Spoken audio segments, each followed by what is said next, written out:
Bom, chegou aquele momento que nós não queríamos, né, a última palestra do evento, mas ao mesmo tempo nós queríamos, né, para poder ouvir o professor Luiz Augusto Teixeira.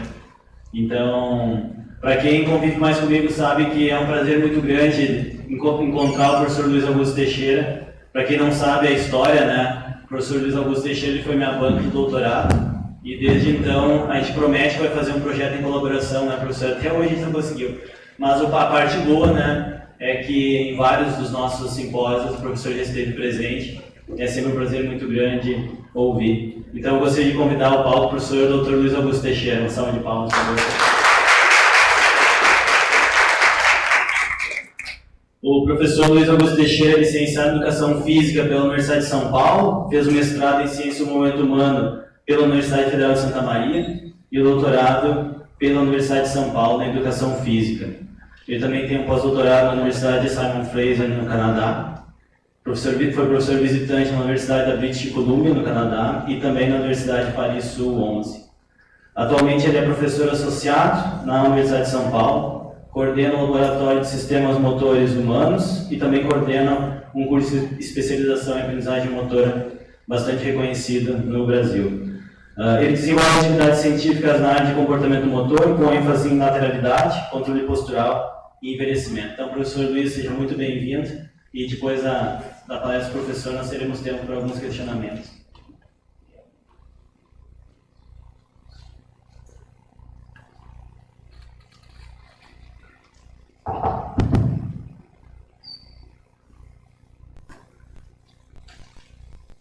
Boa tarde a todos. É uma honra muito grande fazer a palestra de encerramento, a conferência de encerramento deste evento. E aqui eu devo fazer múltiplos agradecimentos, né, por ter a oportunidade de ter participado da primeira edição desse evento, estar participando agora dessa edição comemorativa dos 10 anos, né, e a partir daí ter a chance de retornar a essa cidade maravilhosa, cresceu bastante, né? E uma cidade muito agradável, que está nos recebendo muito bem.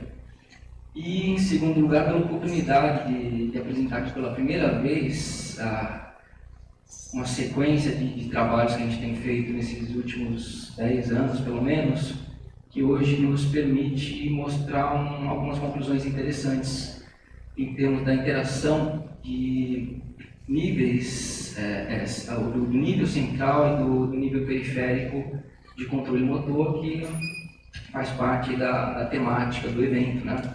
A gente falar entre aspectos centrais e periféricos. Então, a minha janela de exploração dessa temática vai ser em controle postural. Meu foco em termos de controle motor vai ser falar de controle postural e, mais especificamente, de respostas posturais reativas e movimentos compensatórios à perturbação, o que é um tópico de grande interesse em termos de prevenção de quedas, se a gente pensar na parte aplicada. Mas o que eu vou apresentar hoje aqui é tentar oferecer um entendimento teórico dessa relação entre aspectos centrais e periféricos. Então eu vou começar com esse modelo apresentado por Jacobs e Horak, 2007. Na verdade é uma ideia que já é bem anterior a essa data, em que nós temos aí os dois componentes periférico. Então nós temos aqui o circuito de feedback, né, informação sensorial. Aqui está se falando de respostas reativas, né? Então nós temos a informação de feedback vindo aqui de múltiplas fontes, indo até estruturas superiores, aqui o tronco cefálico, o mesencéfalo, e retornando para o sujeito para gerar uma resposta reativa. Então aqui nós estamos falando de uma situação em que o indivíduo está em pé e ele sofre alguma perturbação mecânica, que faz com que ele se desequilibre. Mas até aí não tem muita novidade, né? Mas o que se coloca aqui, esse grupo ele é forte dentro dessa ideia, em desenvolver essa ideia, que ficou conhecida como Central Set ou Postural Set, é de que nós temos processos centrais que modulam a resposta de feedback. A resposta que nós geramos é uma resposta bastante rápida, né? Porque se a gente não responder rápido, a gente cai. Então tem que ser uma resposta rápida, uma resposta que em 100 milissegundos nós já estamos iniciando. E, curiosamente, de forma interessante, é uma resposta apropriada, não uma resposta padrão, como até o nome poderia sugerir, né? Quando a gente fala de respostas posturais automáticas, dá a impressão que é alguma coisa que vai ser sempre do mesmo jeito. Mas não é.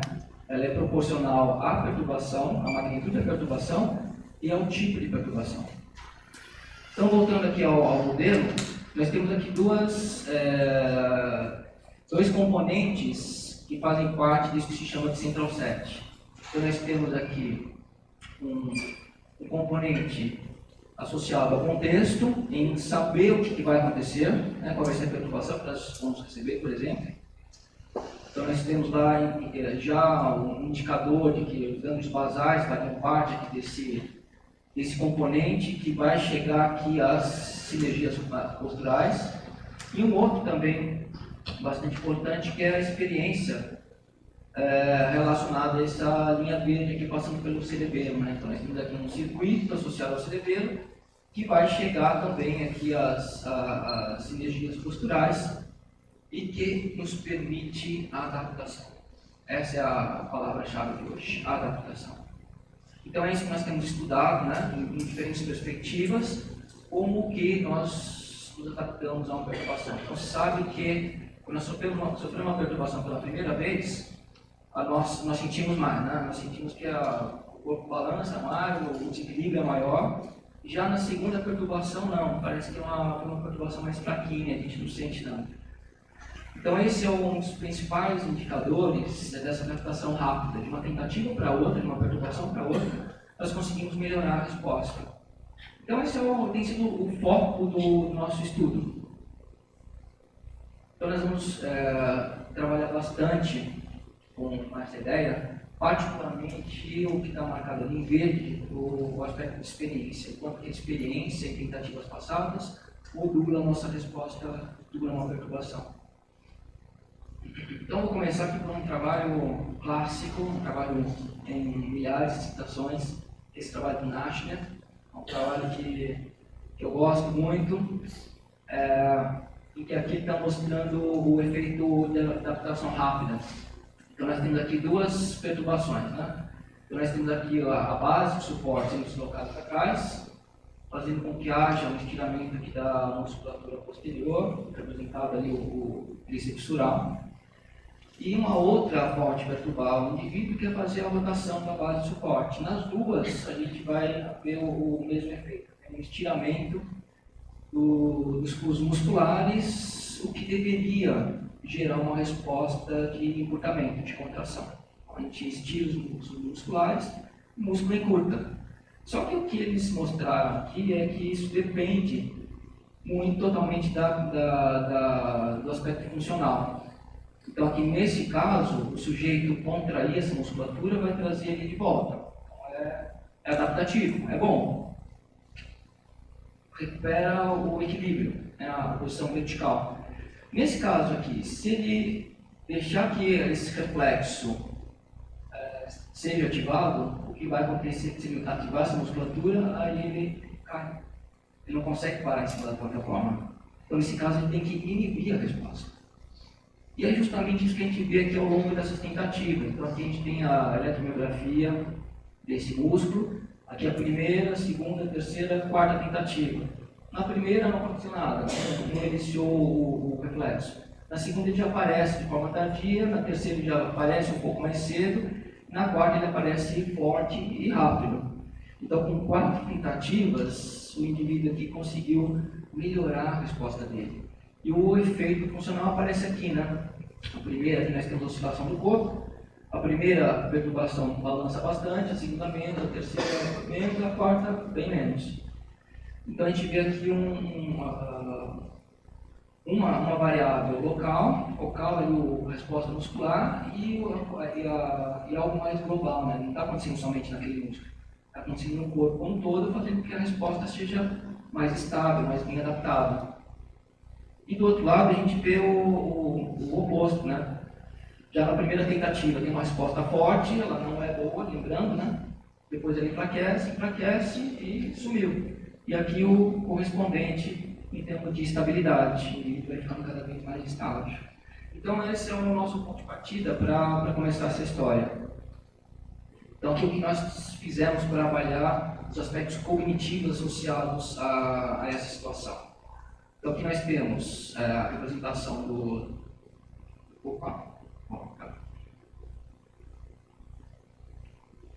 Então aqui nós temos a representação do nosso órgão instrumental, o indivíduo sobre uma plataforma móvel, a plataforma é movida repentinamente para trás, e aqui a pergunta é, se o sujeito souber, voltando àquela ideia do contexto, né? Se o sujeito souber a magnitude da perturbação, ela era sempre para trás, e ali nós temos representadas as magnitudes, né? 15, 10 e 5 centímetros.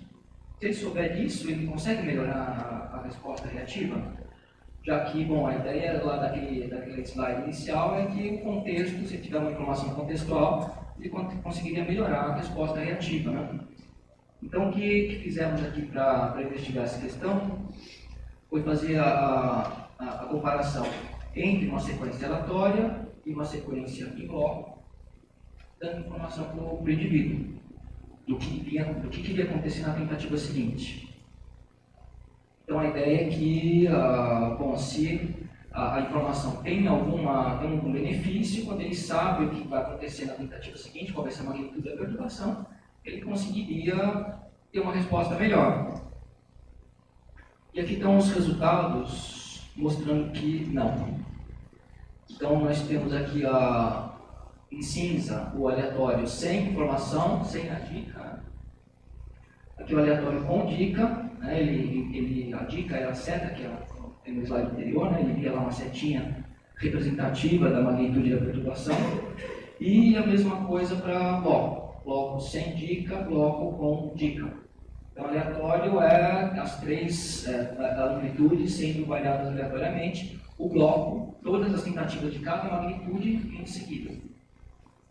Então, o que a gente vê aqui representado, eu vou mostrar somente as curvas representativas aqui das médias, é que tanto faz o indivíduo tem informação ou não tem informação, que são essas duas linhas cinzas aqui, em termos de amplitude, deslocamento do centro de pressão, né? Então ele sobe aqui, essa linha marca o início da perturbação, o início do deslocamento da plataforma, e aqui a resposta do centro de pressão. Então, ter informação prévia ou não ter, aqui dá na mesma, né? A gente vê que não expõe nada a vida dele. Aqui a velocidade do centro de pressão e aqui o efeito no centro de massa. Então, aqui fica bem evidente, né, as duas condições, com e sem informação. Aqui em bloco também, o bloco é redundante, ele sabia que as tentativas eram seguidas, né? Então, o que conta mesmo para a gente chegar a uma conclusão é ver que informação sobre o que vinha acontecer na sequência não fez diferença nenhuma.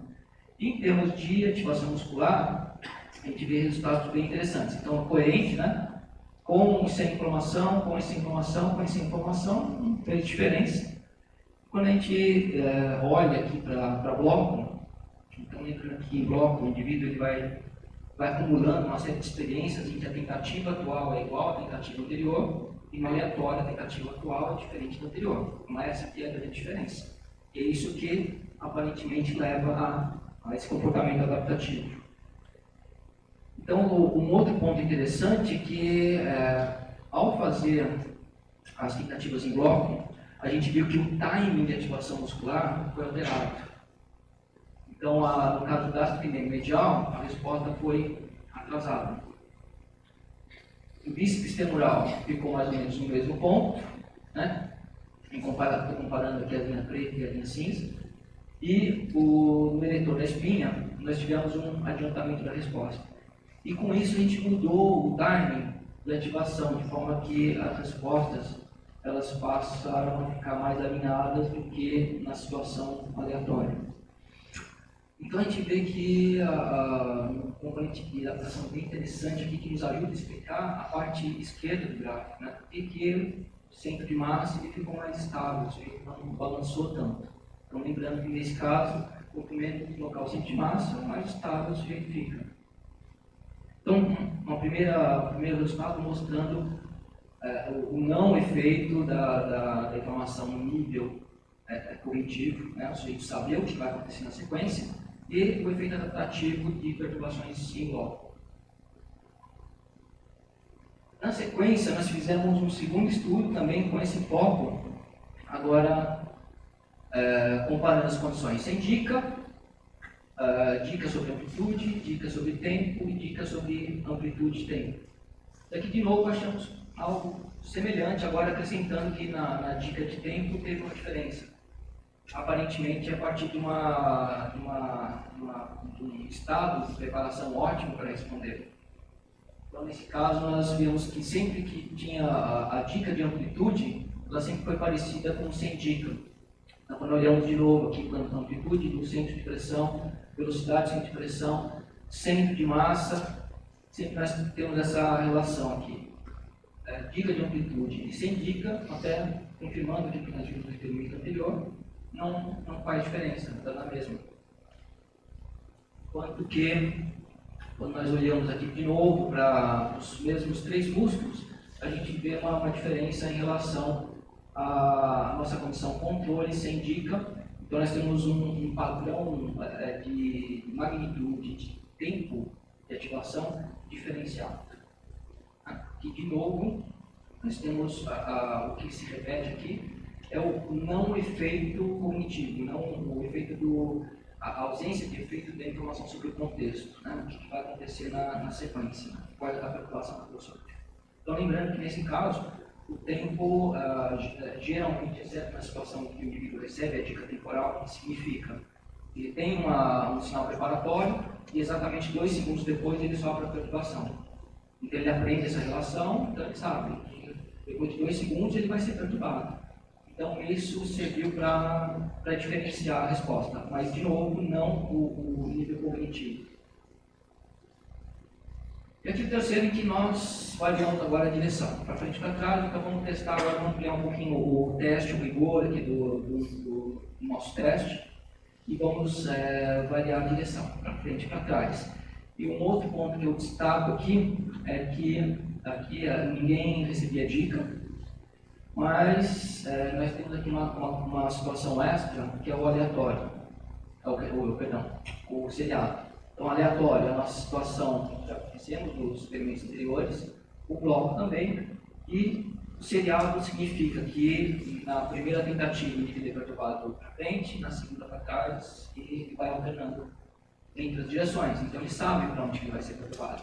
Só que foi diferente da tentativa anterior, que é diferente do bloco. Ele sabe para onde ele vai ser perturbado, mas a tentativa atual é igual à tentativa prévia.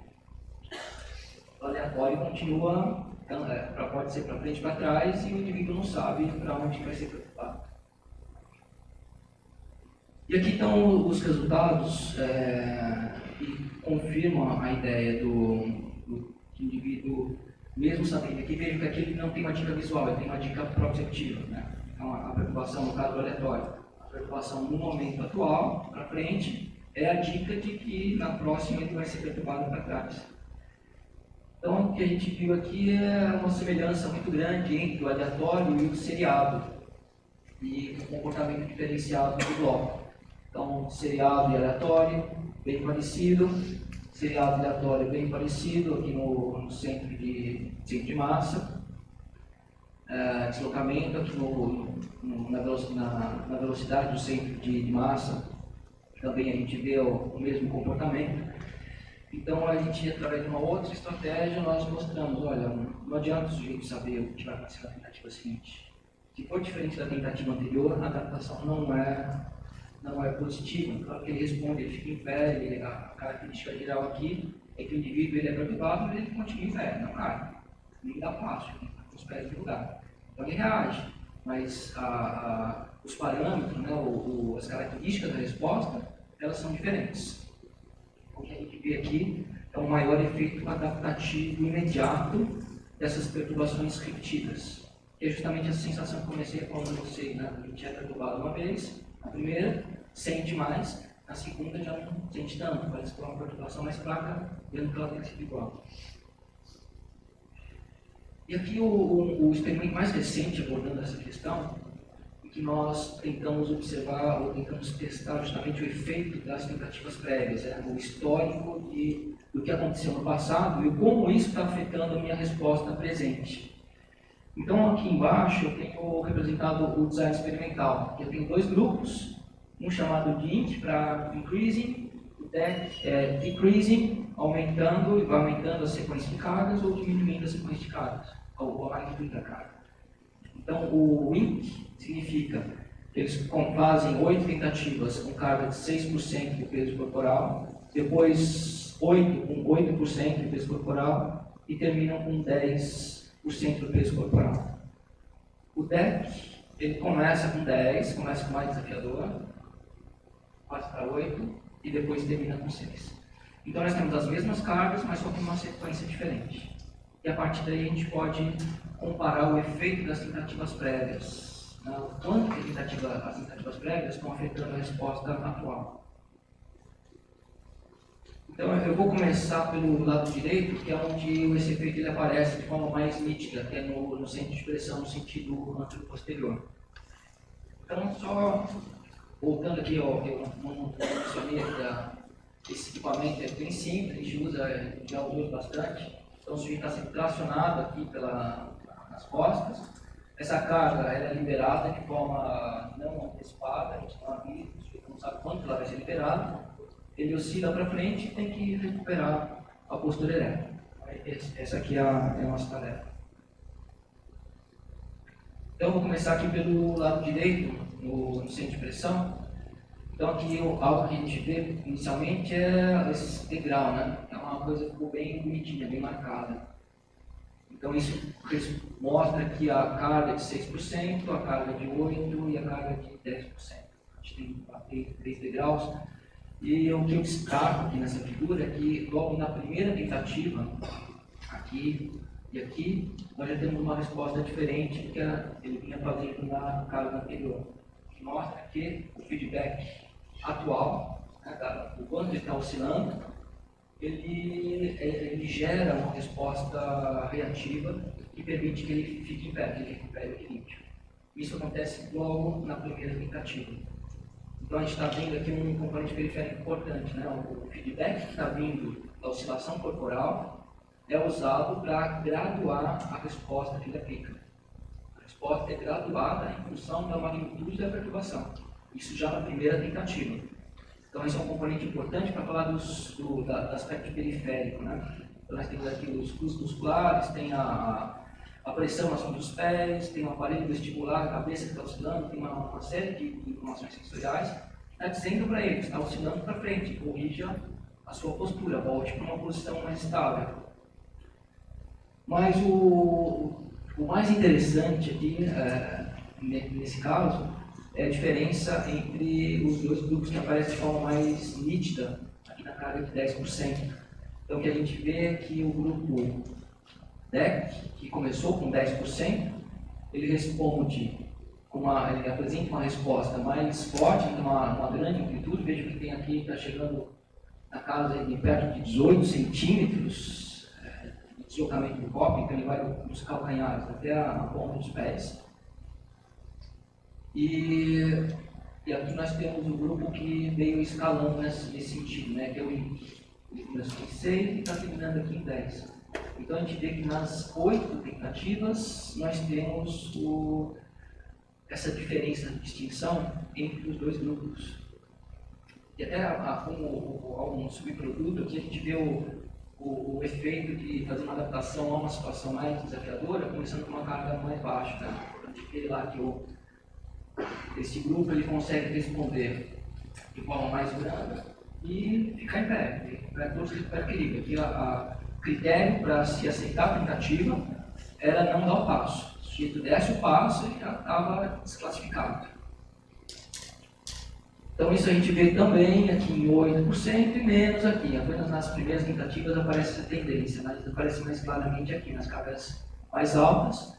E aqui nós temos o centro de massa, e essa tendência aparece principalmente aqui. Então nós temos respostas mais brandas em relação ao centro de pressão, e uma tendência aqui de respostas mais estáveis, com menor oscilação do centro de massa. Então isso a gente observa aqui nessa primeira tentativa, e aqui no centro de pressão nós observamos em todas na carga de 10%. Então, o resultado, bom, o que a gente pode concluir disso? Que a resposta que a gente está apresentando agora a essa perturbação, ela não depende apenas da informação de feedback que está emergindo de múltiplas fontes, mas ela depende daquilo que nós fizemos na tentativa anterior. Então, provavelmente você já tenha passado por essa experiência, né, de fazer um movimento. O Fernando, quando saía da bicicleta para a corrida, ele ia se sentir meio esquisito, né, que a gente está adaptado a uma situação, a fazer um certo movimento, e nessa transição a gente sente uma dificuldade de implementar uma outra coordenação. A gente sente isso na cama elástica, né? Você está pulando na cama elástica, quando vai pisar no chão, sabe que o chão é duro, mas vai lá e dá aquela pisada estranha, né? Então, aparentemente está relacionado com esse fenômeno. Então, a gente se adapta a partir das experiências do que a gente fez no passado. Por esse caso aqui agudo, né? O que ele acabou de fazer, poucas tentativas, foram suficientes para gerar esse efeito. E aqui a gente vê algo análogo na atividade muscular. Então, nós temos aqui o gasto medial. De novo, vou explorar primeiro essa parte do gráfico, que aqui nós temos a magnitude de ativação. Bem, na verdade, aqui a taxa de ativação. A gente está pegando aqui o comecinho daquela curva íngreme, né? Os primeiros 75 milissegundos e calculando a inclinação. Então, ele mostra o primeiro sinal de ativação muscular. Então, o que a gente... estou errado. Então, o que a gente está vendo aqui, de novo, na carga de 10%, aparece essa distinção, né? A gente, lembrando que o deslocamento do centro de pressão for maior, ele é acompanhado por uma maior ativação muscular, que faz todo sentido, já que esse músculo já está aplicando torque no tornozelo. Então, ele fica mais evidente aqui. E é justamente aqui que aparecem os efeitos indicantes, apesar de, em outras cargas, a gente também vê algo semelhante. Já em latência, o efeito já não aparece de forma tão clara. Então, na magnitude, sim, o efeito na latência. Aqui uma tarefa também que a gente tem investigado bastante, esse efeito da tarefa manual, né? É uma coisa que tem muito pouco na literatura. Que, por estranho que pareça, é o que a gente mais faz, né? Nós sempre manipulando algum objeto e ele nos mantém em equilíbrio. Então, nós investigamos o efeito disso e já sabemos que quando o indivíduo ele segura uma bandeja, aqui nós temos um cilindro deitado e um cilindro em pezinho, que rola fácil aqui, né? Então, essa aqui nós chamamos de alta restrição, porque qualquer movimento que se faça com as mãos, o cilindro rola. E nesse caso aqui não, você pode mexer a bandeja à vontade, você fica quietinho lá e não se desloca. Nós chamamos de alta e baixa restrição.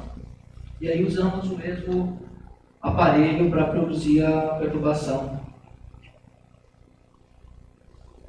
E o que a gente vê que esse efeito ele é bem marcado, né? Quando a gente compara aqui o low e high, significa baixa restrição, alta restrição, aqui sem tarefa cognitiva e com tarefa cognitiva. Então, olhando para o aspecto cognitivo, a gente vê um aumento geral.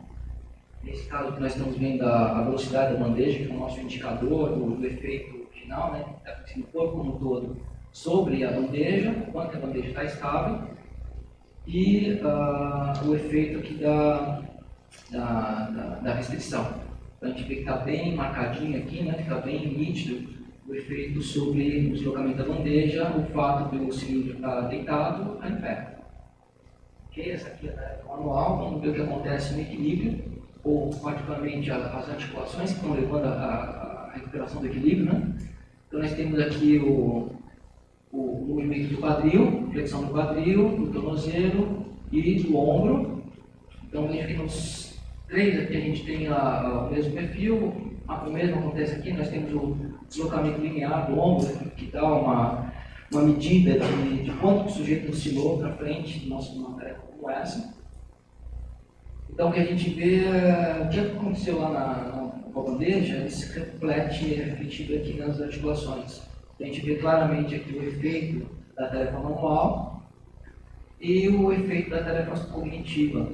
Então, com a tarefa cognitiva, sem tarefa cognitiva, com tarefa cognitiva, a gente vê um aumento da oscilação em todos esses indicadores aqui da resposta. Então, bom, mas você falou que não tem um componente cognitivo? Realmente não tem. A dica não serviu para nada, mas o fato de a gente estar envolvido atencionalmente, nesse caso que a tarefa cognitiva significa fazer contagem regressiva, né? Então a gente dá lá um número de 100 a 200 para o participante, tem que ir indo 3 e reportando isso. Então ele se envolve cognitivamente com a tarefa e no meio do caminho ele é comprovado.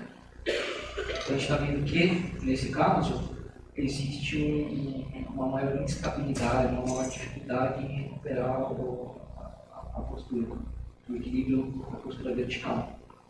Então, diferentemente do que eu falei sobre o envolvimento cognitivo, aqui nós estamos falando de processos atencionais.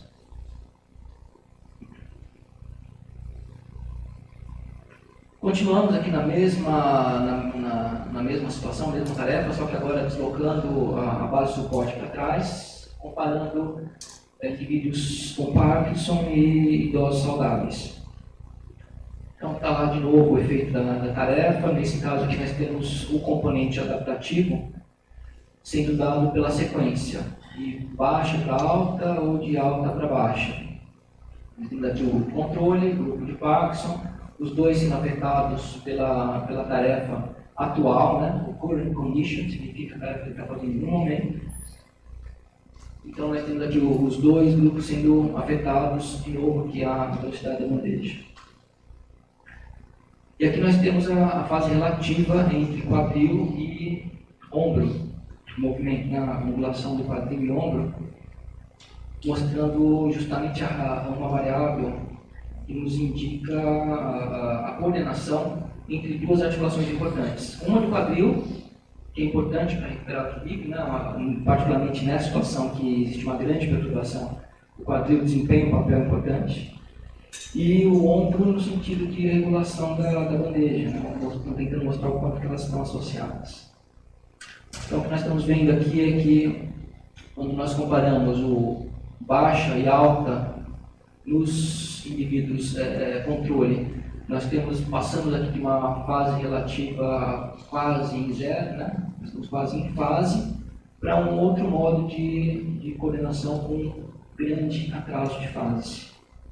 Então, nesse caso, a gente vê uma coordenação diferenciada, aparentemente na busca de tentar estabilizar a posição do cilindro sobre a bandeja, já que justamente na situação de alta restrição, em que aparece esse modo de coordenação.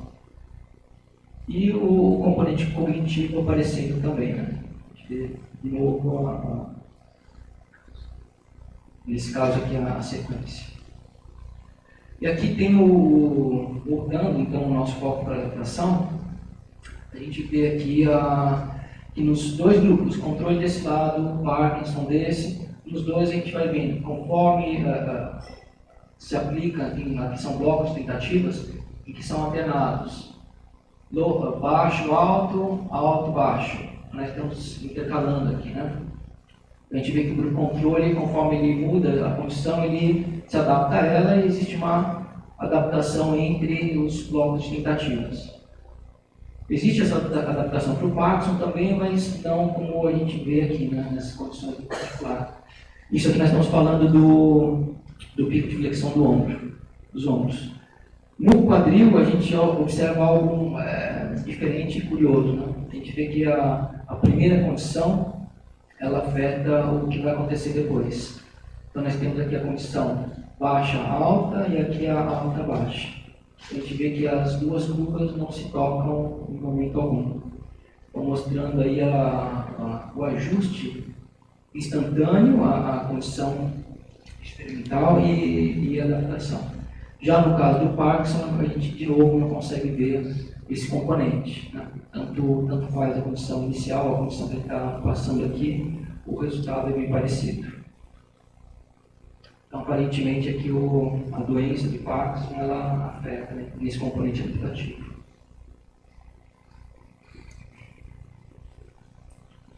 Então, aqui eu vou mostrar um estudo que nos permite identificar qual seria o hemisfério cerebral mais relacionado com esse comportamento. E o que a gente mostrou aqui nesse estudo, de forma bem consistente em diferentes tarefas, é que o hemisfério direito, aparentemente, é o hemisfério especializado na regulação postural.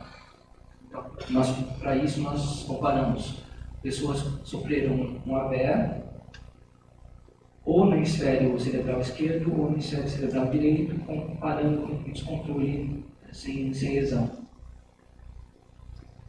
Então, aqui nós temos o comportamento em postura quieta, que já revela esse efeito, né? Então, aqui para azul nós temos lesão no hemisfério direito, lesão no hemisfério esquerdo e o sujeito descontrole.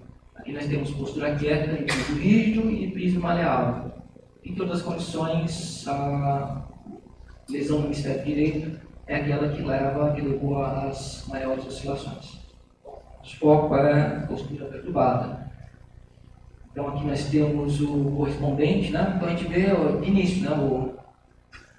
Lesão no hemisfério esquerdo e controle, eles são muito parecidos aqui em todas as nossas medidas. Então, aqui nós temos a velocidade do centro de pressão e aqui tem um tempo para reverter o copo, ou seja, para chegar ao pico, né? A gente viu lá que tem uma curva bem marcada do copo, em que tem uma elevação, atinge o pico e retorna, uma posição mais próxima à inicial. A gente está vendo que nessas duas variáveis, a gente vê o mesmo efeito. Quem teve lesão no hemisfério direito é aquele que aparece como resultados mais elevados, desse lado aqui com visão, desse lado com oclusão de volta, que estava enxergando, mas na verdade acho que tem muita diferença, né? Então a gente vê aqui que a lesão no hemisfério direito, ela traz consequências mais negativas e que a lesão no hemisfério esquerdo não afeta tanto assim o equilíbrio. Então ela nos ajuda também a entender o componente adaptativo e esse componente aparece mais claramente aqui. Então nós temos a comparação de perna não parética e perna parética. Nesse primeiro intervalo, né, o período principal, primário e o secundário. Então aqui a gente está pegando a maior parte da curva, 150 milissegundos, depois os próximos 150 milissegundos. E aqui a gente vê que nesse primeiro período primário, a gente vê que o hemisfério direito, agora em branco, é o que da perna parética, é o que tem valores mais baixos. Então nós estamos olhando aqui para a ativação do gasto medial. E na fase secundária, a gente vê aqui a compensação que começa a aparecer aqui, né, mas de forma não tão clara. Ele aparece aqui na fase secundária, que é essa segunda aqui.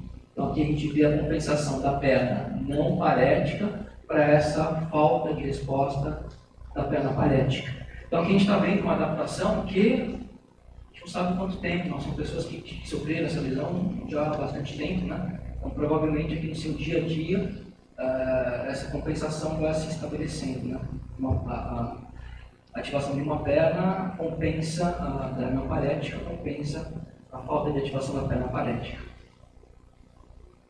Para olhar para os aspectos musculares, o quanto que os aspectos periféricos eles podem afetar a adaptação, a gente desenvolveu esse trabalho aqui, ele é bem recente, em colaboração com a PUC de Curitiba. Aqui nós temos uma situação de fadiga focal dessa musculatura, o indivíduo ficava aplicando força isométrica com os dois pés, 40% da força isométrica, aqui no sisteminha de feedback. Então essa aqui foi a estratégia de fadiga. E a pergunta aqui é o quanto que a fadiga poderia afetar a adaptação, uma vez que a fadiga induz um déficit sensorial e um déficit motor. Então não é apenas uma dificuldade, uma falha na contração muscular, mas também sensorial. Também a informação dos fluxos musculares é prejudicada através da fadiga. Aqui nós temos a descrição do protocolo, então nós temos aqui uma medida pré-fadiga, que tem a fadiga até a exaustão. Então nós estendemos aqui a fadiga até o indivíduo realmente não aguentar mais ficar na posição. Aqui uma avaliação imediatamente após a fadiga e aqui 30 minutos após a fadiga. E aqui estão os resultados mostrando uma adaptação rápida e uma adaptação entre as tentativas, uma adaptação instantânea à fadiga e uma adaptação à perturbação. Então, nós temos aqui a rotação do tornozelo e a rotação no quadril. São duas articulações importantes nessa resposta. Então, a gente vê aqui comparação pré-fadiga, fadiga, pós-fadiga. Então, nós temos que essas duas condições aqui, nós temos respostas diferentes, uma rotação menor do que na situação pré-fadiga. Então, aqui é um estudo de grupo único, nós estamos comparando o sujeito com ele mesmo. E a compensação instantânea que aparece aqui logo na primeira tentativa, então nós estamos pegando a primeira, segunda e décima, na rotação do quadril, nós temos aqui a compensação. Então aqui agora a situação de fadiga é que levou a maior flexão do quadril em comparação às outras duas condições. E tanto em uma articulação como na outra, a gente vê a adaptação entre as tentativas. Então, uma das conclusões que a gente tira a partir daqui é que esses déficits sensoriais motores eles não afetam, não prejudicam a adaptação entre tentativas. E o outro dado que eu comecei falando aqui é essa adaptação instantânea, né? Essa adaptação interarticular. Então, nós temos o tornozelo e o quadril como sendo duas articulações importantes e uma compensando a falta de mobilidade na outra, aparentemente. A gente já vê isso na primeira tentativa. Então, é um outro indicador do quanto a informação de feedback ela atinge níveis superiores e reorganiza a resposta não apenas em nível local, mas de uma forma global. A falta de força e de sensibilidade no tornozelo sendo compensada por uma maior flexão do quadril. Esse aqui é o nosso trabalho, um dos nossos trabalhos mais recentes e eu gosto muito dele. E ele é bastante inovador. Aqui nós desenvolvemos uma escala para fazer a avaliação de respostas posturais, agora envolvendo movimentos compensatórios. Nas respostas posturais automáticas, o indivíduo não se mexe. Está lá quietinho, com a mão aqui no lado do corpo, ou com o braço cruzado, ele sofre a perturbação e volta. Não é grande coisa, não é uma grande perturbação.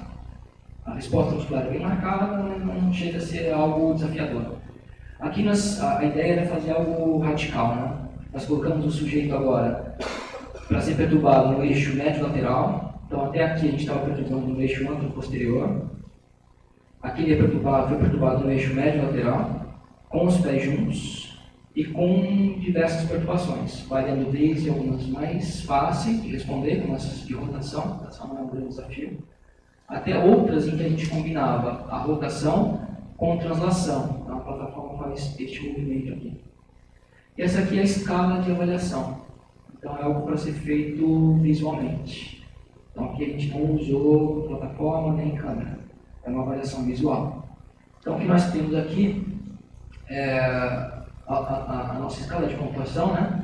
Começando aqui com menor estabilidade, com movimentos em que o indivíduo quase cai, grande movimento de braço, que é uma coisa que também que é pouco avaliada, né? Que a gente observa muito claramente nesse tipo de perturbação, movimentos dos braços, para se recuperar, moderado e pequeno e sem movimento. Então, essa aqui era a melhor resposta. Indo aqui para o lado das pernas, a gente tem, em seguida, múltiplos passos, que você sabe que isso aqui é uma resposta que indica que o indivíduo foi bastante perturbado, né? Passo único, balanço de uma das pernas e um ligeiro deslocamento do pé sem perder o contato com o solo. Então, essa aqui é a nossa escala de avaliação, tem uma pontuação correspondente a esses pontos. E vamos dar uma olhadinha então para vocês terem uma ideia dessa avaliação. Então a gente batizou ela de CALM, que é Compensator Arm and Leg Movements. Então aqui nós temos uma resposta muito boa, o sujeito não se mexe, então esse aqui era o objetivo dele. Aqui nós já temos um movimento com os braços de pequena amplitude. Então vejo que os pés se mexeram um pouquinho e os braços também. Agora uma resposta com um score global menor. Opa, já deu uma balançada maior. Agora o score mais baixo. Agora nós temos, vejo que já temos passos, tem movimentos mais amplos dos braços, né? Uma com score mais baixo ainda. Então o indivíduo precisou usar bastante os braços e as pernas para se recuperar. E aqui que nós consideramos como quase queda. Então ele estava amarradinho lá, não caiu, mas ele precisou recorrer às cordas para não cair. Então o que nós avaliamos foram esses movimentos, né? Matias, vai. Isso, aí. Obrigado. Então aqui o que a gente fez agora foi avaliar o efeito adaptativo de longo prazo, né, de treinamento. Então, quanto uma sessão de prática poderia gerar efeitos a longo prazo. Então, o que nós vimos nos experimentos anteriores é que tem um efeito imediato, instantâneo. Então, a ideia aqui é ver o quanto que isso poderia ser aplicado na forma de treinamento. Então, nós colocamos lá o sujeito em cima da plataforma e deslocamos lá de diferentes formas. E aqui a comparação foi feita entre o que se chama de baixa interferência contextual, que é um efeito bastante conhecido em aprendizagem motora, em que a gente varia as condições de prática, nesse caso aqui quatro perturbações, mas em bloco. Eles fazem uma sequência de tentativa, depois uma outra sequência de tentativas iguais e assim até terminar. A alta interferência contextual é quando a gente varia de forma aleatória. Então vamos lembrar lá no começo, o primeiro experimento que eu mostrei para vocês, a comparação entre bloco e aleatório. É basicamente essa ideia. Então, um é perturbado em blocos, a gente fazia 4 perturbações iguais em série, e o aleatório a gente ia diversificando. E o controle que só foi testado. Então, a função do controle aqui é mostrar qual a vantagem desse treinamento em relação a alguém que é perturbado pela primeira vez naquela condição específica. Então, a gente tinha aqui, lembrando, rotações, translações e a combinação, rotação e translação, em diferentes velocidades, para os dois lados. Então era alguma coisa realmente imprevisível. E o tempo também, obviamente, ele não sabia o que ia acontecer. Então eram perturbações efetivamente imprevisíveis. Aqui está o nosso treinamento. Então teve um treinamento, pós-teste, uma situação de retenção na mais alta velocidade, trabalhou com 3, trabalhamos a mais alta. Uma primeira tarefa de transferência, que é a gente chama de tarefa dual, né, com a contagem regressiva, que eu já falei para vocês, e uma tarefa com velocidade mais alta do que aquelas que foram treinadas. Então, a gente treinou de 20 até 40 centímetros por segundo, centímetros ou graus por segundo, e aqui a gente aplicou 50 centímetros ou graus por segundo. Então, aqui nós colocamos 2 tarefas de transferência mais desafiadoras, para ver o quanto que esse treinamento poderia ser generalizado para situações diferentes daquela de prática. E aqui está o resultado para braços. Então, nós temos aqui o controle em azul, o grupo de baixa interferência contextual, o grupo de alta interferência contextual.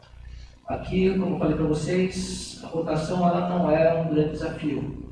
Então, os grupos que treinaram ou que não treinaram fizeram o mesmo score. Então, nós temos aqui o score mais baixo e o score mais alto.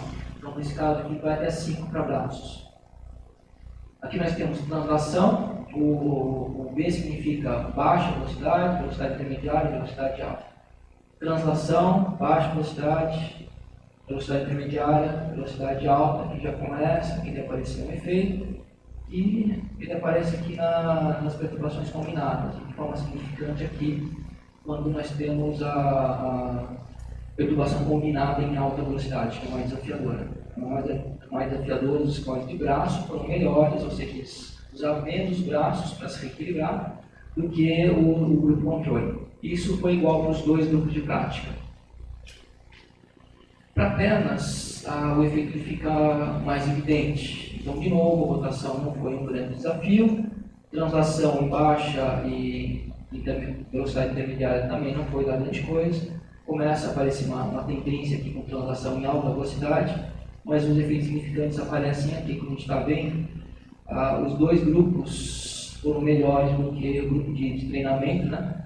Foram melhores do que o grupo controle. Então isso nos mostra o quanto que o treinamento é uma vantagem em relação a alguém que está experimentando aquela perturbação pela primeira vez. E aqui o mais interessante foi os testes de retenção e transferência depois de uma semana de retenção. Então aqui é o que realmente o indivíduo reteve daquele treinamento. Então, se sabe que a partir desse efeito de interferência contextual, aquilo que a gente observa durante a prática, nem sempre é aquilo que o indivíduo leva, ele consegue reter. E, curiosamente, foi o mesmo efeito que a gente encontrou aqui. Então, esse efeito de interferência contextual ele foi observado em tarefas voluntárias. Nesse caso, aqui são movimentos reativos. Então, o que a gente vê aqui é que nas tarefas mais desafiadoras, então, nós temos a retenção com preocupação combinada, somente o grupo de alta interferência contextual é que se saiu melhor do que os outros dois grupos. A mesma coisa aconteceu aqui na tarefa dual, tarefa de transferência dual, para perturbações combinadas. De novo, o grupo aleatório, o grupo de alta interferência contextual, saindo melhor do que os outros dois grupos que não diferiram, e o mesmo acontecendo aqui para a tarefa de maior velocidade, em que eles foram testados uma velocidade maior do que foram treinados. Então, curiosamente, aqui a gente viu efeitos adaptativos de longo prazo muito semelhantes a efeitos de aprendizagem. Quando o indivíduo pratica movimentos voluntários, frequentemente se observa esse efeito. É esperado que se encontre esse efeito. Durante a prática, alta variabilidade é ruim, o indivíduo desempenha não é muito bom. Mas só que isso gera efeitos mais positivos de retenção e de transferência. Então, a gente viu aqui para respostas chamadas automáticas, ou seja, não é uma coisa que o indivíduo planeja. Ela simplesmente, o indivíduo apresenta essa resposta rapidamente à preocupação. A gente viu o mesmo efeito se manifestado aqui.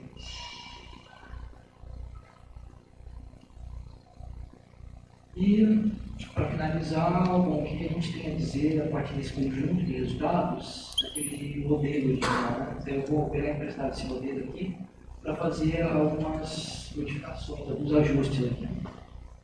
Então, inicialmente, a gente viu que este caminho aqui, aparentemente, é algo que se acredita, né? Na literatura a gente vai observar muita gente assumindo esse efeito, né, da informação contextual. A gente mostrou que não é verdade, né? Esse efeito, muitas vezes ele é assumido a partir de uma sequência de perturbações. A gente vê que esse efeito é dado por aspecto adaptativo e não por informação contextual. Então, uma adaptação a ser feita aqui é que este caminho aqui aparentemente não funciona. Então, nós temos aqui em vermelho o componente periférico dado pelo feedback. Então, nós temos aqui múltiplas informações sensoriais chegando até níveis superiores de controle. Bom, mas por que não aqui? Por que não parar de voltar com o modelo original? Porque essas respostas elas são altamente flexíveis, como eu mostrei no vídeo para vocês. As pessoas respondem de formas variadas, o que significa que não é uma coisa que está pronta lá no cérebro, que é disparada assim do mesmo jeito. A mesma coisa, até respostas mais simples, né, nas respostas posturais automáticas, mostrei que tem uma variação lá no time de ativação muscular, que depende da forma como você é perturbado. Então não é uma coisa que está lá pronta, está faltando um gatilho para disparar. É algo que é extremamente flexível, que fica bem evidente nesse último experimento com movimentos compensatórios. Então, os indivíduos eles usam movimentos diferentes dependendo da perturbação que eles sofreram. Eu vejo que ao variar direção e tipo de perturbação e velocidade, nós criamos aqui uma diversidade de situações que exigiam respostas específicas, não apenas em relação à direção, que responder para o lugar certo, a direção certa, mas também com a magnitude certa. Fazendo escalonamento da resposta adequado à perturbação. Então, isso também é bem diferente da mensagem. Então, nós temos esse componente periférico, né? Voltando à nossa temática, a relação entre componentes periféricos e centrais. Aqui nós temos um componente periférico importante que está chegando lá em cima, com certeza, né? Porque a resposta ela é flexível, ela não é estereotipada. E algo que apareceu forte também em alguns experimentos é esse circuito adaptativo, né? E você sabe que o cerebelo ele desempenha um papel importante nessa adaptação. Então nós vimos aqui a adaptação instantânea, vimos a adaptação como efeito de prática, como efeito duradouro, e supostamente o CDB ele faz parte desse circuito, como o córtex cerebral, a área de motoras e pré-motoras, para gerar a resposta adaptativa.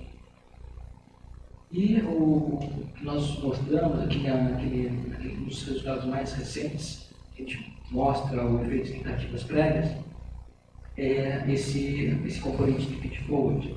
Então, feed-forward é o que o passado, aquilo que eu experimentei no passado, me permite modular a resposta atual, a perturbação atual.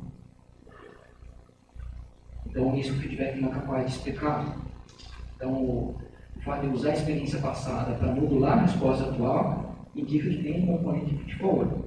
O que significa que, quando eu estou reagindo a uma perturbação, quando eu tropeço e estou reagindo a uma perturbação, eu não estou usando apenas a informação sensorial que está vindo dessa perturbação, mas estou usando o repertório que eu tenho de situações passadas, do histórico. Eu sofri uma série seguida de perturbações e eu vou me adaptar muito bem nisso. Mas nós somos capazes de nos adaptar mesmo na ausência disso, né? Então é o caso que nós tropeçamos, escorregamos, e somos capazes de recuperar o equilíbrio. E a partir desse último experimento, a gente viu o quanto o treinamento pode fazer isso, né? Então esse é um tema caro quando se fala de dose, por exemplo. Nós falamos aqui, o Cadoro falou aqui sobre a questão de quanto a força e outros componentes favorecem a não queda, né? A prevenir a queda. Aqui a gente está vendo um outro componente que parece ser bastante importante, né? Que é expor o indivíduo aqui, isso foram feitos os experimentos com jovens. Não tem nada que nos permita não generalizar o indivíduo, né? Já que a circuitaria neuromuscular é grande. E o terceiro componente é a atenção, né?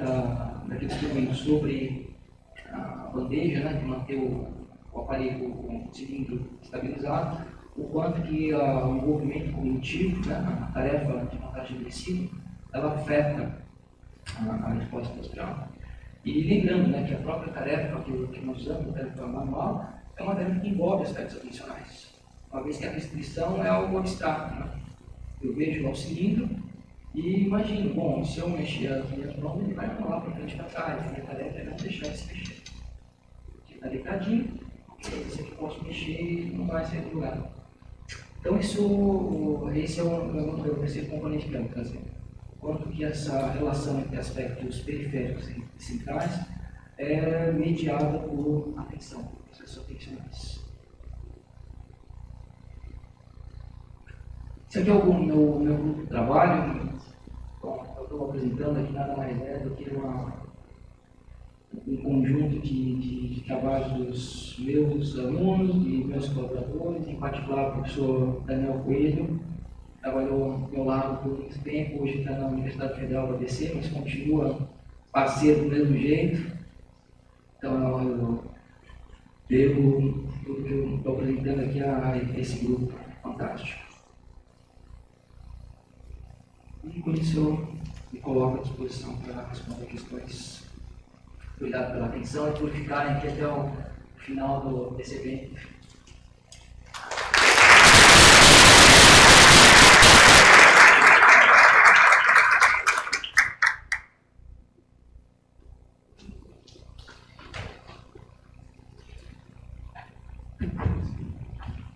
Muito obrigado, professor Luiz, pela excelente aula. Quando dou aula na graduação, imagino que muitos dos meus colegas fazem o mesmo, né? O que a gente ensina na graduação é para os alunos poderem chegar aqui e entender um pouco do tão complexo que é o corpo humano, né? Porque aqui tem cinemática, tem cinética, tem etnografia, tem neurofisiologia, todos aqueles conceitos básicos estão aplicados, né? Então foi muito bom ver essa aula que trouxe um pouco desde a fisiologia até a parte neuromuscular e mecânica, o quanto elas interagem. E óbvio, quanto mais interação há, mais complexo é o sistema, né? Então, a plateia agora é bem-vinda para fazer perguntas ao professor Luiz, inclusive o professor Marco já está com o microfone.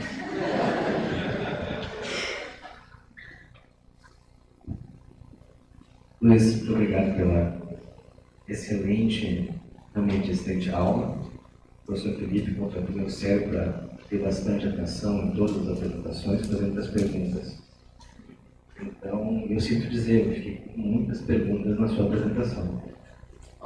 Não sei se vai dar tempo de todos perguntarem. Vamos lá.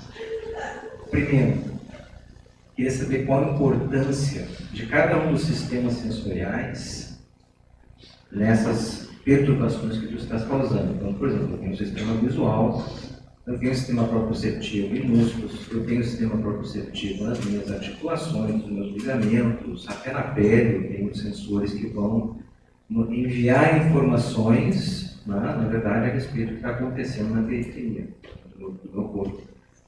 Como é que é isso? Tem algum que é mais importante que o outro? Ou vocês chegaram a eliminar um deles para ver a influência dos outros, tirar a visão, por exemplo, tornar mais difícil a tarefa? Como é que funciona isso?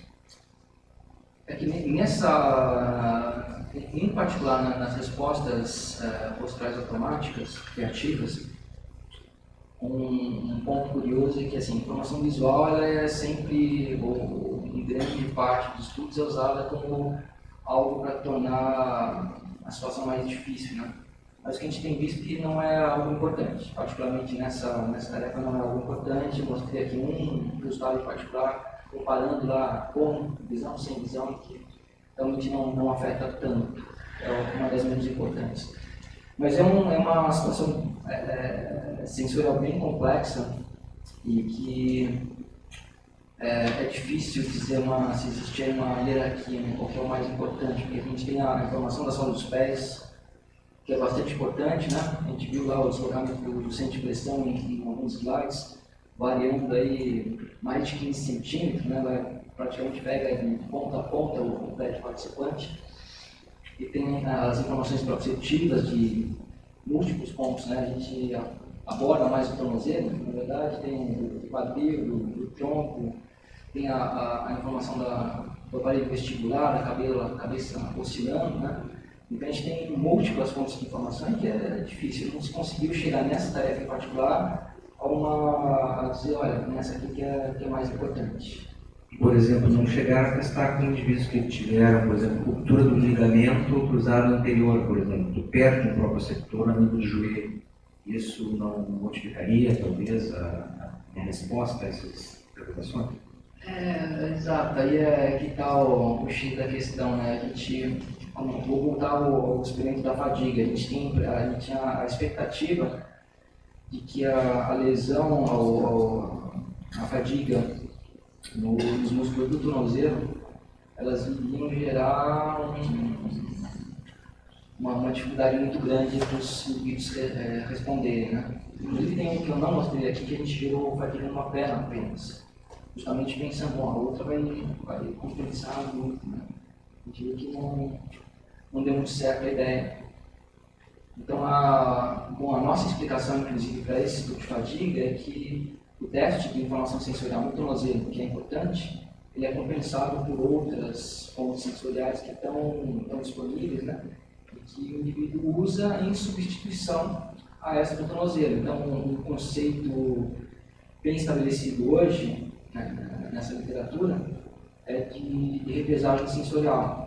Então, você tem uma fonte sensorial que não está contribuindo muito, a gente baixa o peso dela e levanta o peso das outras, como a gente fez lá no aparelho de som, né? Vai manipulando lá, a gente mexe nos graves e agudos, então a gente baixa a importância dela, né? O cérebro não vai confiar tanto nessa informação e passa a confiar mais nas outras.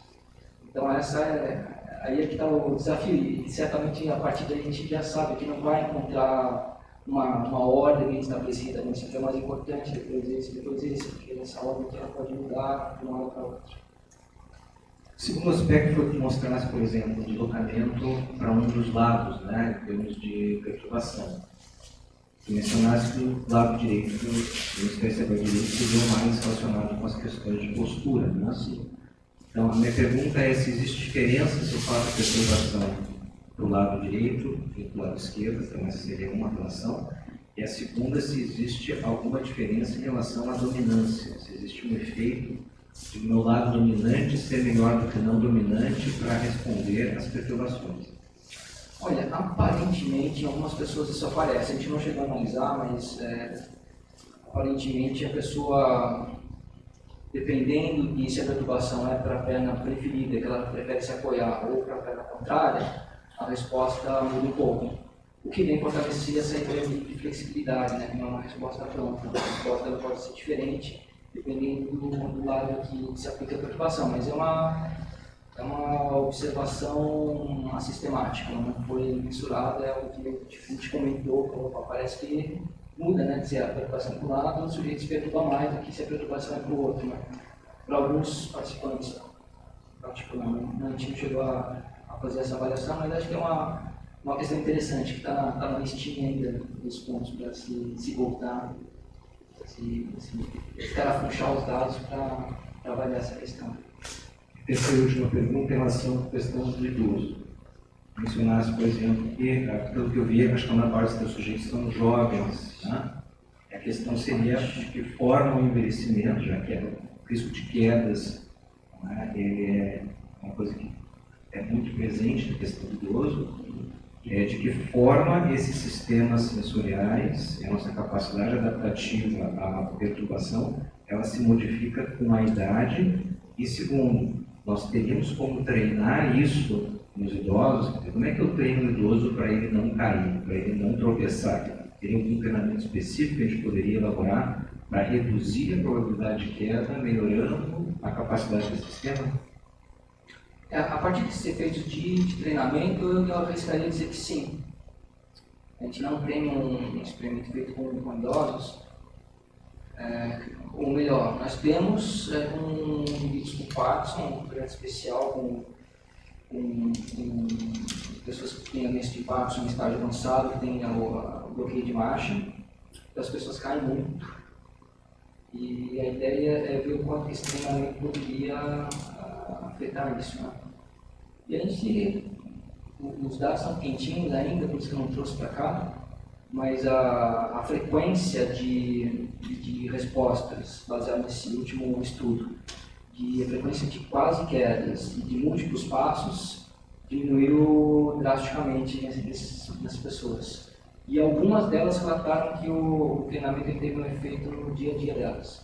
Então, elas tinham freezing quando experimentaram passar por uma passagem estreita, por exemplo, ou fazer uma curva, e passaram a ter menos descimento desse acidente.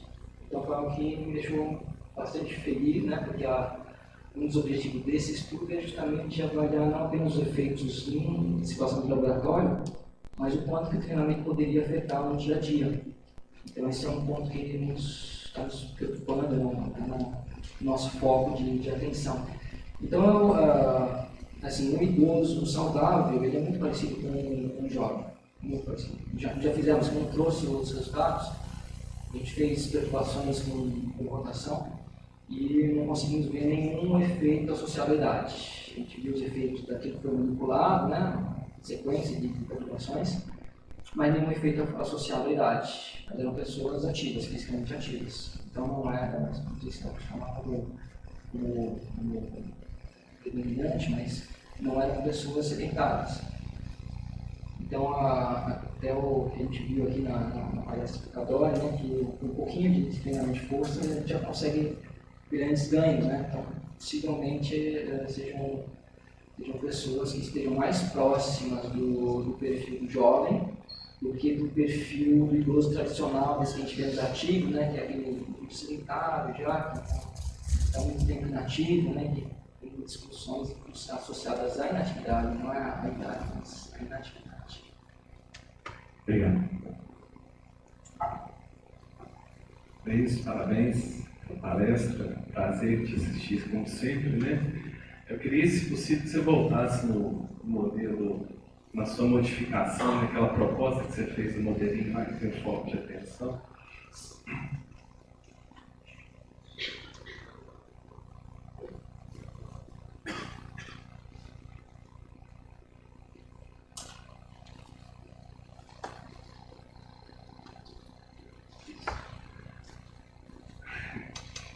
Impactante, eu diria, né? Aí eu queria ver se eu entendi corretamente, assim, a questão da tensão. o professor Guilherme Lage, lá no UFMG, trabalha muito com mental workload, né? Falando em memória, memórias de curto e longo prazo, tarefas com alta e baixa interferência contextual. Então, se eu tiver uma tarefa com alta interferência contextual, essa consolidação da memória de longo prazo era melhor que uma tarefa de baixa interferência contextual. Acho que eu entendi corretamente e... Tem que ter uma revisão magnífica sobre esse tópico. Sim. O ponto aí, fiquei muito curioso com a questão do parkinsoniano, que eu vi os gânglios da base, que eles estão escondidos em algum lugar agora, né? Isso. Neste modelo em específico, e pensando nos resultados que você encontrou lá, daquela questão de pouca alteração, pouca perturbação, o que muda, no caso do parkinsoniano, nesse modelo aí, em relação ao seu, quer dizer, entendi como se fosse um modelo, digamos, funcional, né? André, e assim, eu já estou me arriscando aqui a falar de aspectos estruturais a partir do comportamento, né? Mas é realmente difícil em termos de núcleos basais a gente dizer alguma coisa, não que eu esteja com isso aqui negando que os núcleos basais participem dessa rede neural, né? Na verdade, aquele estudo com pacientes de AVR, nós temos ali lesões em diferentes áreas dos dois hemisférios, né? E o que mostra que não é uma região específica. Aparentemente tem uma rede neural extensa, que é especializada no hemisfério cerebral direito, mas não está localizada num ponto específico. Os núcleos basais certamente têm um papel aqui, nesse estudo aqui, a gente vê casos muito impactantes, muito impressionantes, né, do quanto que essa doença que está associada aos núcleos basais, Parkinson, ela afeta a postura dramaticamente. A gente vê desvios posturais lá, impressionado. Mas então seria difícil a gente fazer eu ir além disso aqui. O que eu posso dizer é que, a partir dos efeitos de adaptação, o cerebelo aparentemente tem um papel importante, porque ele é reconhecido inicialmente um órgão associado à adaptação. Então dá para me arriscar a falar, olha, o cerebelo é uma estrutura que faz parte dentro da espécie, né, expectativa, que ele esteja fazendo parte da circuitaria, tanto em adaptações rápidas quanto adaptações de longo prazo. Mas avançar para outras áreas, se sabe que a motora suplementar, como a área motora, ela tem uma participação, tem uma série de estudos mostrando o quanto essa área ela participa em diferentes respostas reativas. Então, você sabe, até por isso que eu coloquei ali os meus pontinhos no ponto de chegada e de saída, ali próximo daquela região da motora suplementar.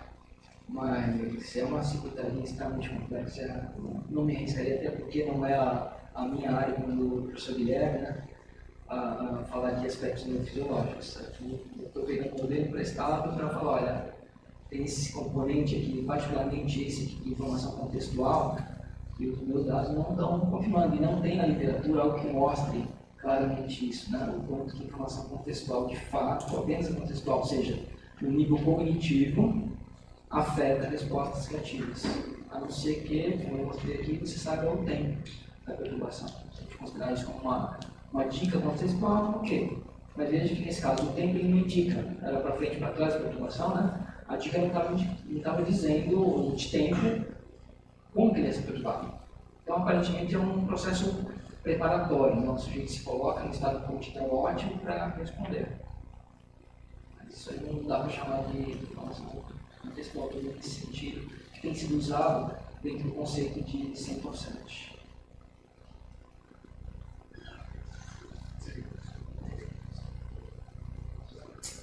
Vou fazer. Desculpa. Muito obrigado. Fantástica a tua fala. E eu fiquei pensando naquilo que tu me falou, né? E faz sentido quando tu sai da bicicleta e sai para correr, né? No Ironman a gente via muito nas provas, que alguns atletas mais bem treinados eles recuperavam isso rapidamente e outros não tão treinados eles levavam, né, mais tempo para conseguir trocar de uma modalidade para outra.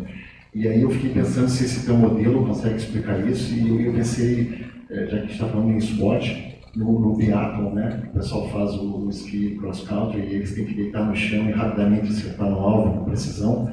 se esse modelo e se aquela ideia que tu mostraste naqueles teus primeiros slides, que a pessoa vai treinando, ela vai sabendo, né? E aí a resposta vai melhorando. Lembra que tu mostraste aquelas figuras que caía para frente ou caía para trás, o músculo tinha que ter o mesmo comportamento, ele tinha que encurtar, só que se ele encurtasse no sentido de caía e no outro sentido de consertava. Eu gostaria de saber se esse modelo que vocês utilizam ele pode explicar essas adaptações que essas pessoas no triatlon, especificamente nesse biatlon, né, que é o ski cross country e o tiro de precisão, se isso se encaixa, isso pode explicar. Fernando, não sei se especificamente nessa situação, mas acho que tem, hoje em dia tem esses aparelhos de ginástica, né, que estão espalhados aí pelo Brasil inteiro, e tem um que talvez você já tenha experimentado e que gera essa sensação e não precisa fazer muito tempo, né? Tem aquele que se faz com as pernas, uma perna para frente e para trás, né? Ficar esse movimento aqui com as pernas. Né? Se você ficar ali por 1 minuto, 2, depois você sair para andar, vai ver uma sensação muito esquisita.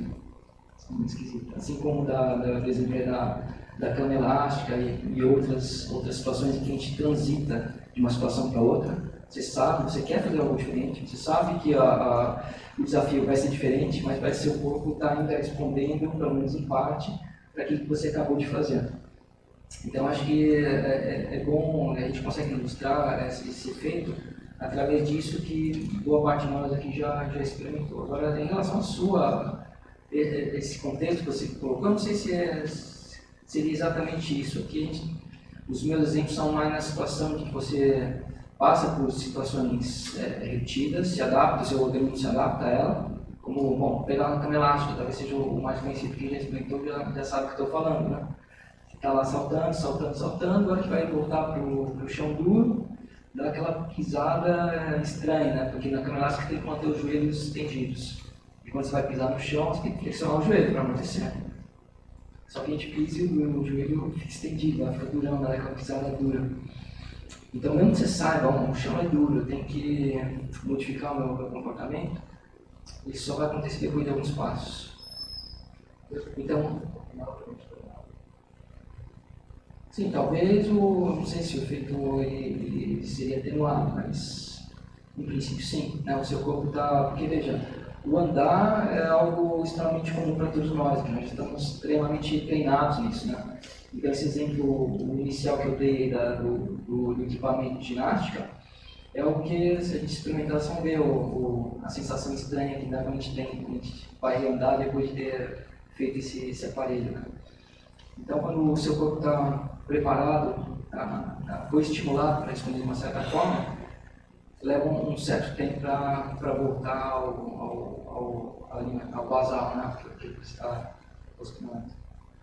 Mas esse é um exemplo assim, para a gente tentar visualizar essas situações que eu mostrei para vocês, em termos de processos adaptativos. Existem processos adaptativos rápidos e tem outros que talvez a gente consiga aplicar em um contexto de treinamento, né? Sabendo que o indivíduo ele desenvolve um repertório de respostas posturais, e ele poderia usar esse repertório rapidamente, né? E buscar rapidamente na mente dele uma resposta adaptativa quando ele perturba, como naquele exemplo que ele mostrou para a gente aqui, a senhora que tropeça lá no carrinho, no corredor e cai. Então ali é onde a gente poderia, claro que perturbações inesperadas todos nós aqui vamos sofrer, né? E se for muito grande uma magnitude e nós não estivermos preparados para isso, é provável que a gente caia mesmo. Então a queda faz parte da vida. Né? Então o importante é, primeiro, saber responder bem e rapidamente às perturbações para tentar prevenir o contato com o chão, né? Que é o traumático. Então, se a gente desenvolver a habilidade para fazer isso, a gente conseguiria atenuar e, a partir do que eu mostrei aqui, acho que tem grandes chances de a gente conseguir fazer. Bom, muito obrigado novamente, professor Luiz, pela excelente palestra e também pelas perguntas. Espero que tenham instigado vários pensamentos aí na área. Então, saúde de palmas, professor.